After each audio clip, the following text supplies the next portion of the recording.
that the people that I've upset in the province of Alberta, specifically Calgary, very powerful people. And I'm just going to segue for a moment.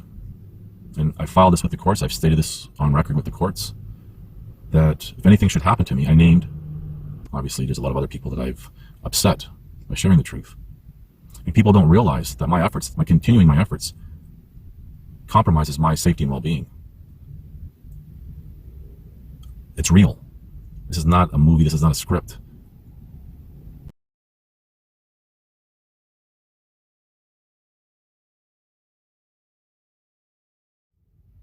Hello, it's September 2022, and I did try to record this video yesterday, and I was having some pretty serious breathing issues, which appears to have become worse after the emergency surgery that saved my life a few months ago. And I'm just going to stop here for a moment. There have been people asking how I'm doing, my health and everything else, and I am meeting again with the surgeon in the future, and I don't know what direction that's going to be taking. As for everything else, there still appears to be complications, and compounded on my historical health issues. And people have asked about the swelling in my feet. Well, that has moved up into my calves and now into my knees, and it's very painful to walk. I do have arthritis in both my knees, and so whatever's going on with the swelling has made it worse, and my ankles are even hurting. So I'm assuming that's because of the swelling and the fluid and everything. So I just thought I'd mention that because I've had people asking. I want to thank everyone for their concerns and their love and their prayers and everything with regards to all that. Back to this video. Now, this video, I wanted to basically reiterate some older topics, and I've mentioned briefly in more recent videos. And I did save a few of the recordings, and then I just thought I'm going to finish this today, this recording, and kind of pick up where I left off. However, I had a subscriber who sent me a link with regards to an event that actually took place in 2019 in Calgary, Alberta. And there was a video link, and I did watch the video in full. And the video has to do with Christine Well and her story, her family story. And as I watch this video, it ties into the topic that I wanted to discuss, my story, although different. And I just, yeah, this is important. So what I'm going to do right now is I'm going to insert clips of my recordings yesterday, and then I'm going to briefly follow up with some thoughts with regards to what I was saying, and then I'm going to talk about the story of Christine Well and her family, and tie it all in together. So what's coming up next is my previous recordings. Things that I've talked about over many years. And the focus is going to be on injustice. But how is injustice possible? Why do we see so much injustice? Now, I'm going to be setting aside the obvious. For example, agendas. For example, to silence someone or revenge. These are classic, obvious cases of injustice, and these happen every day as well.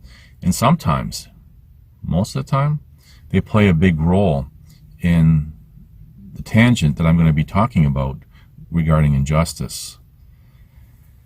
A lot of people on any topic buy into, for example, official narratives. And for example, if someone in an official position, for example, in a position of authority, they say something, then automatically it's accepted as factual, or factual to some degree. And a lot of times we see nothing factual at all, merely someone's opinion. And I've talked about extensively how people in today's world especially, want to have, say, a white-collar job because they want to be above the commoner. They want to be someone who, at least in appearance, is in control of something. And people obtain degrees or even diplomas, so their opinion on a particular subject will carry a lot of weight. And a good example of this nonsense is with the liberal arts theoretical pseudoscience of psychology, where people waste 4, 5, 6 years getting some sort of degree, a doctorate, just so they can have their opinion carry a lot of weight. And I've highlighted many times the Rosenhan experiment, how it proves that they can't allegedly diagnose anything, just guesswork. And then we have ego and everything else that plays a role. But I digress. So, injustice, how is this possible? Well, people buy into, as I just said, all sorts of false narratives on every single topic. Now, I'm going to use human beings being the cancer of the world and all this other nonsense. Everything good and natural has been vilified. Meat has been vilified, and a real push for veganism. Now, if somebody wants to not eat meat, then hey, great, all the power to you. But there's a huge campaign not to eat meat. Meat providing everything that you can possibly need, most everything that you could possibly need for a healthy diet. Now, I'm going to segue for a moment. When you look at the elitist types, they eat meat.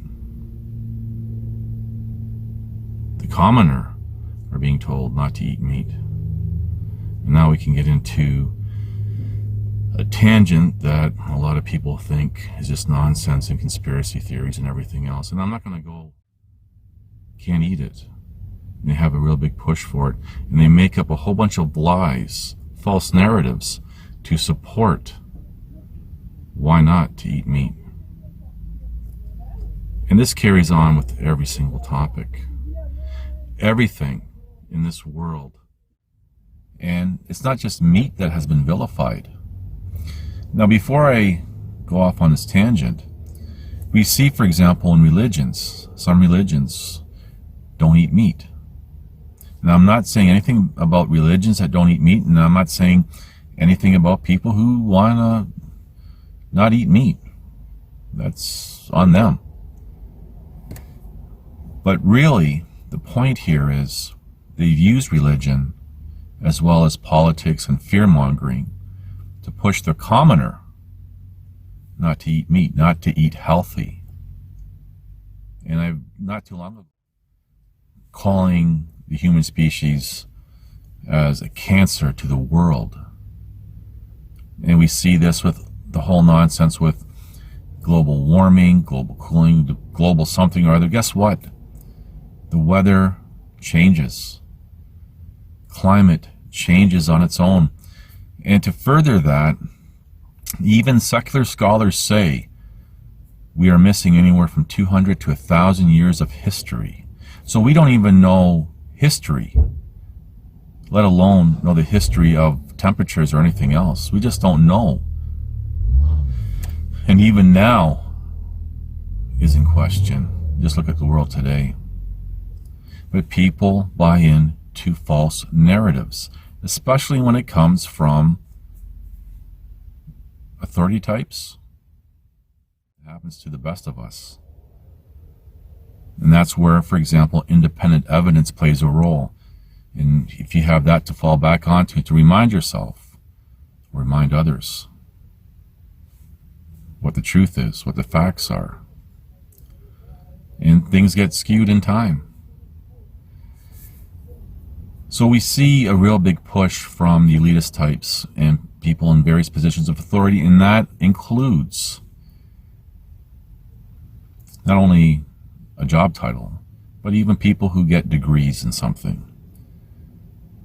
For example, I've highlighted extensively the falsehood, the make-believe of the liberal arts theoretical pseudoscience of psychology.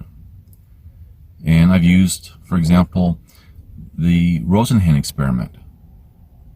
And that wasn't the first, nor was it the last, but how these people don't know, they just guess, they're just opinions. People believe it because somebody, in this case, a degree says so. They don't know. And there's been a lot of people within that alleged profession who've come forward and said that, yeah, the whole thing's a sham. Psychology is a sham.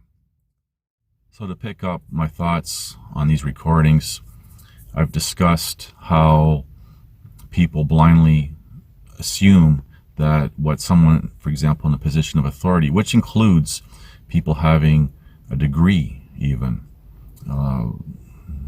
not to forget a high degree like having a doctorate in something. And I've talked extensively about the liberal arts theoretical pseudoscience of psychology and how people obtain these positions of authority and everything else just so they have their opinion carry more weight. And I've discussed all these different things, and I've discussed really how people, through, for example, the studies made famous by Julia Shaw, end up believing false narratives. They convince themselves that this must be true. And this all ties into with false allegations, false narratives, wrongful convictions, and extreme injustice on many, many levels. And there's not one person watching this video that is exempt. There's no one exempt this type of injustice. And this, I was going to expand on all of this more in depth. Again, I've discussed this a lot in other videos, and I wanted to use the example of how meat has been vilified. But rather, I'm going to focus on the story of Christine Well. Now, I'm going to just skim over her story, and if I take something out of order or something, I'm just going by memory, and, you know, I'm only human, right? Now, her story got my attention as I was watching it, especially towards the end of her story. And this has to deal with Children's Health Services, alleged health services, right? It has to deal with Alberta Health Services. It has to deal with false narratives, false allegations, silencing, and just the level of corruption. It even talks about, her story talks about how her children were taken away, and despite Christine and her husband not wanting the children, for example, to get the needle, because now they're in custody of the province, they were given that.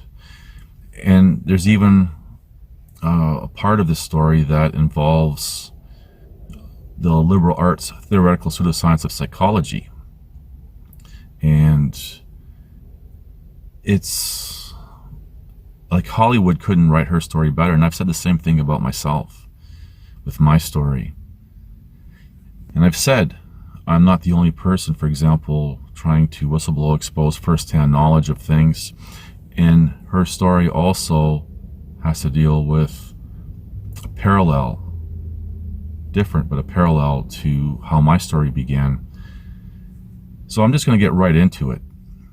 Now, the story revolves in Calgary, Alberta, and there's reference to District 6 police station in Calgary. Now, that's the very same District 6 that I dealt with for many, many years. I thought that was kind of interesting. And there's a few names that she had mentioned that I'm like, that sounds familiar. Might have read it in one of the disclosure packages or whatever. And it's interesting how as her disclosure packages were getting updated, which is different to things completely being omitted, as in my story, she had said there was a few things that appeared to her that slipped up, and I'll get into all that. So her story really begins with, and I'm just going to brief this, not to make this long. Her interview was an hour and a half, so I don't want to try to remember all the details. Her son, who had some learning disabilities and so forth, was going to school. Now they're from the East Coast. They went to Calgary because they wanted to put their children to a specific school with Catholicism.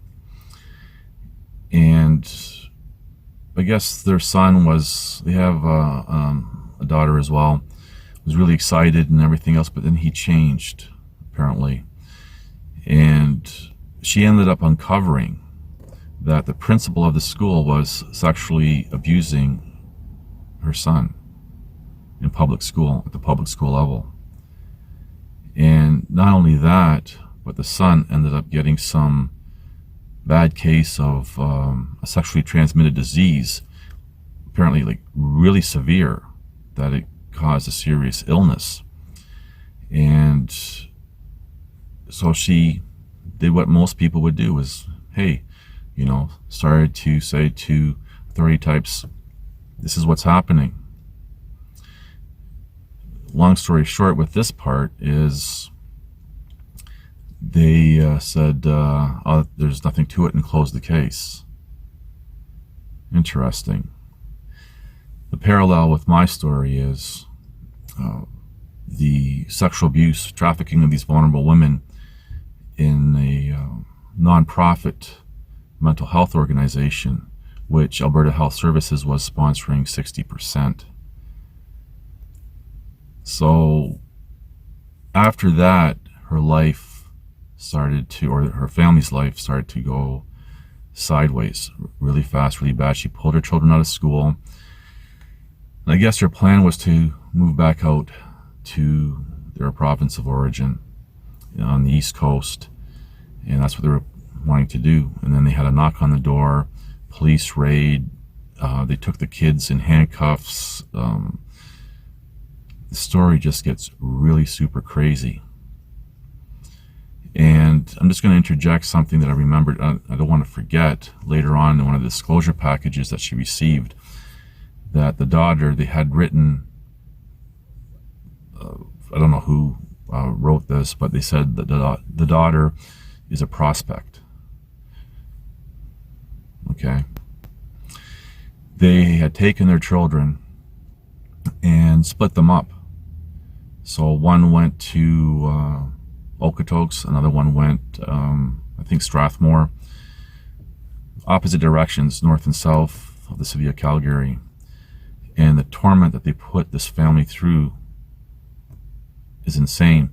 Now, I'm just going to stop here for a moment. I have a lot of people over the years come to me with their stories, and I've never, I've always given the benefit of the doubt, never doubted them. People have said that they have evidence of their story, which is awesome. Now, I don't know this family, never talked to them. They've never reached out to me to tell their story or anything. But she does say that she has a lot of evidence, using my words, a plethora of evidence to support everything. She even audio recorded a lot of conversations and everything, which also parallels my story. So there's a lot of similarities, although different type of story, there's a lot of parallels with what my story is about. So one of the things that one of these so-called phony doctors, known as shrinks or psychologists from the liberal arts, theoretical pseudoscience of psychology, they were trying to convince the boy that he was a girl, the whole 9 yards. And that's just, you can't even fathom the what the family is going through. And the mother Christine found this out. It's insanity, absolute insanity, how these people just willy-nilly decide to do whatever they want and get away with it. And I've said many times, these people in various positions of authority who impose injustice, for example, or wrong, they're not scared. Not at all. What do they have to be scared about? They have the threat of violence behind them, whereas the common person doesn't. And those who they turn to with the threat of violence, who impose violence, have imposed vulgar acts of violence to assert their dominance, where the commoner hasn't. I digress. So they, over the years, and this started in 2019, and so over the past few years, they've had custody battles and visitation issues and the whole 9 yards.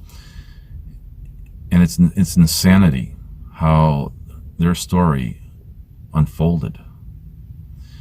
Now, I'm just going to stop here again, and I'm going to stress what I wanted to talk about in the video that I started to record yesterday. Not everyone is wicked. They may have good intentions, but they're accepting, say for example, an official report or what another person of authority. And authority, again, is not just, say for example, police. It's the whole gambit of people in various positions of authority. And these people come to accept it, believe it blindly, and then through the studies made famous by Julia Shaw, they think, well, what may have been, could have been, to absolutely that's what happened over time. And as it turns out, the final thing, now the husband apparently was charged with a false allegation of assaulting one of the children health services workers, and there's a bunch of other charges. So now, as I've said before, they're using peripheral laws, charges, for example, to enforce whatever it is that they want to do. Now, and I've said this before, even with my story, it doesn't matter how the story began, what the reason is. Now they're dealing with these alleged assault charges and everything else. And apparently, at some point, they were told, or Christine had uncovered, that what was being said behind their back was they're anti-government, anti-authority, free men on the land types, and rebels, and just all this other nonsense. So whoever initiated all this really set the stage to have everyone that could help them turn on them. Again, the same parallel with my story. And this is how it works. This is how they get away with it. This is how they turn everyone against someone. And the same thing is done with society. You vilify someone, and society accepts it, and then it just manifests and grows to the point where it could have been something as simple as, that person's a bad person, nothing serious, but society, people in general, the commoner, the elitists, everyone will eventually turn it into this person was an absolute monster. All you have to do is get that snowball rolling down the hill, and by the time it hits the bottom, it's a mini mountain of lies and false narratives. So this family, Christine's family, have been going through hell since 2019, dealing with all these peripheral charges. And one of the things that I recall, and now I'm just kind of bouncing a little bit on what I'm remembering, they would have these so-called glorified busybody types with children health services going into their home, saying, just criticizing everything from the food to everything else. Gaslighting. That's exactly what it is. You have an opinion of somebody. I always use the analogy of pineapple on pizza. how somebody can walk into someone's home and say, well, that food is not good. Well, what are we talking about? Pineapple on pizza? And the whole nutrition thing, what is good to eat, what's not good to eat, that's all opinions, and a lot of it's nonsense. And this ties into actually vilifying meat, and how there's the elitists, for example, are really trying to convince the commoner to eat unhealthy, to omit meat and rely on vegetables, and even getting to the point of extracting protein from human excrement to make this meat. And I mean, it's just crazy. These people eat whatever they want to eat, including meat. I digress. So this family has been dealing with this for several years now, and they don't know where to turn to. Now, their plan was to move back to the East Coast, to their province of origin. And all this took place just days prior to their actually physically moving there. My story, I was going to go back to my province of origin, Ontario, in June 2013, but May 2013, 2 former police officers got involved and really turned my life upside down. I find it really interesting how Christine's story is dealing with District 6, the same district where I had issues with. Now, what I find interesting is all their property was taken, never seen from again. My property was taken, but I didn't get it back, although missing things and things being erased from, for example, my audio recorder, which the second former officer, John Hayhurst, admitted, yeah, it was on, but it was blank when I received it. So they deleted everything from it. Fortunately, prior to that, I did save, back up numerous ways, audio recordings with the female and everything else, but whatever. So I really just want to bring awareness to Christine's story and her family. And I suppose I'm going to interject a message here into people who call themselves truthers, freedom fighters, and perhaps even these free man on the land types and everyone. You want to make a change. You want to fight for freedom. And I've said this in videos where I highlight, for example, Daniel Holtzclaw and Stephen Avery. You won't save one person from injustice, but you want to save the world, societies. Crickets. So here's an opportunity for all you freedom fighters out there, and you people putting your little flags and stuff on your vehicles. Go help Christine Well and her family. Want to help me? That's fine. Maybe I'm beyond help. I don't know. But why don't you help her? Her story is still ongoing. I thought so. Anyway, I digress. Now I'm going to kind of segue into how injustice is possible. And I've already mentioned this while telling Christine Well's story. And by the way, I'm going to leave the link to her interview in the description box below, so be sure to check that out.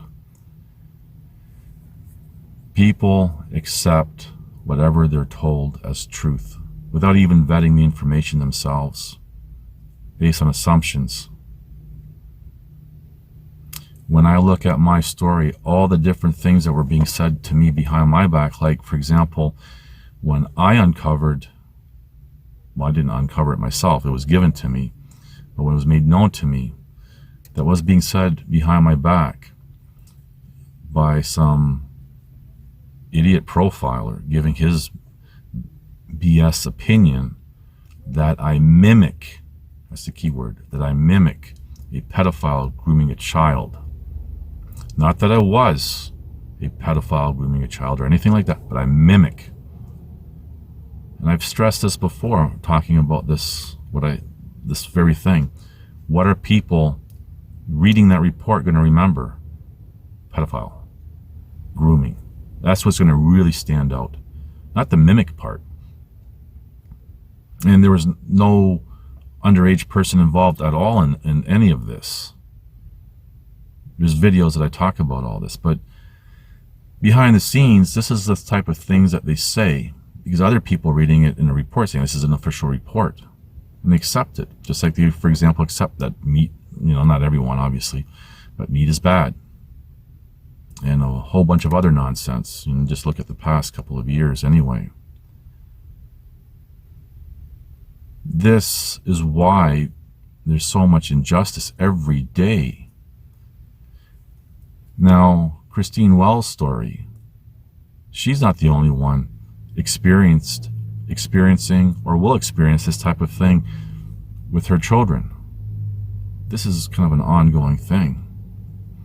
And I briefly discussed, well, not briefly, I did actually a whole video on this, on birth certificates and how a birth certificate is basically signing over ownership of a child to a governing body. And that gives them so-called legal authority to do whatever they want, anytime they want, to children. But that ownership carries on to adulthood. And this is why, as adults, you can be told what to do, just or unjust. And I've said before, and I'm going to reiterate all this again, I'm not stating or implying that everyone in any type of position of authority, which includes teachers, schools, real doctors, these pseudoscience doctors in psychology, you name it. I'm not saying everyone are bad or wicked. All you need is a few. The bulk will just simply follow along, even if it's just through something that's called professional courtesy. It's probably a term that many of you haven't even heard of before, professional. And I've mentioned this professional courtesy in a few other videos over the years. If nothing else, there's professional courtesy being given that, okay, this person must be true, that what they're saying is true. So, and they make things worse, and then they become part of it, being glorified busybodies, and things just go out of control and people's lives get destroyed. It's so easy.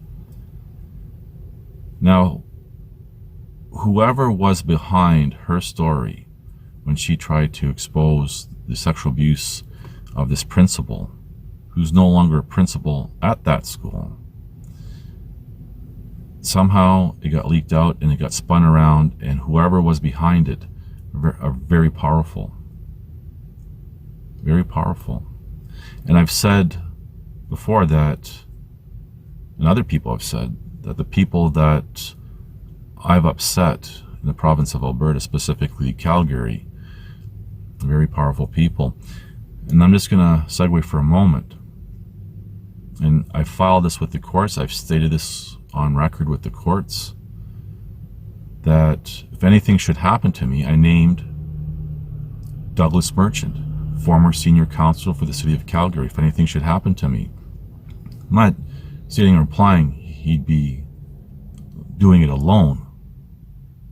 Obviously, there's a lot of other people that I've upset by sharing the truth. And people don't realize that my efforts, continuing my efforts, compromises my safety and well-being. It's real. This is not a movie. This is not a script. I would anticipate being set up for something, or their attempt to, but keep in mind, they try to silence me in many different ways, and I went through all the stages, even going to jail, and I'm still talking. You can say in the beginning there was a form of bribery, there was threats. I've had threats made against me over the years, been chased out of areas, remote areas. It's very real for me. And I've named names. I've named the primary person that, and I even did a video who I feared was this Douglas Merchant character. But he wouldn't be alone, obviously. This family, Christine Wells and her husband, essentially try to do the same thing I did with good intentions. Hey, this is what's going on. Their son, they're saying, was impacted, and their lives are destroyed. And now that they're at the hands of injustice. And unfortunately, there's no turning back on something once you open that box. As much as you might want to think at some point, okay, enough, but so I just want to, before I finish up, there's so much more I wanted to say that I can say, but I don't want to make this an hour and a half video, right? But I just want to give a shout out and support to Christine Well, her husband, and their children. And hopefully my sharing the story and the link below of her interview create more awareness, and maybe there'll be good people out there, freedom fighters, who will actually do something other than just drive around with flags on their cars. Anyway, and I'm not dissing these people who call themselves freedom fighters and truthers. There's a difference. Well, there's a lot to unpack in this, a lot to unpack in her video, and I just want to thank everyone for taking the time to listen to her story. And if she's watching this, feel free to share your story with me, and I'd be happy to share it. And at this point, it's the best I can do. What's important is to get the story out, keep the truth alive. Thank you for watching. Please like, subscribe, comment, and share.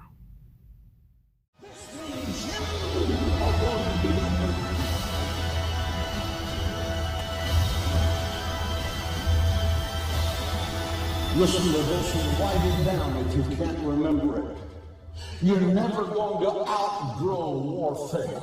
You simply must learn to fight. I hear people saying to me, oh, when is it going to get easier? When you die.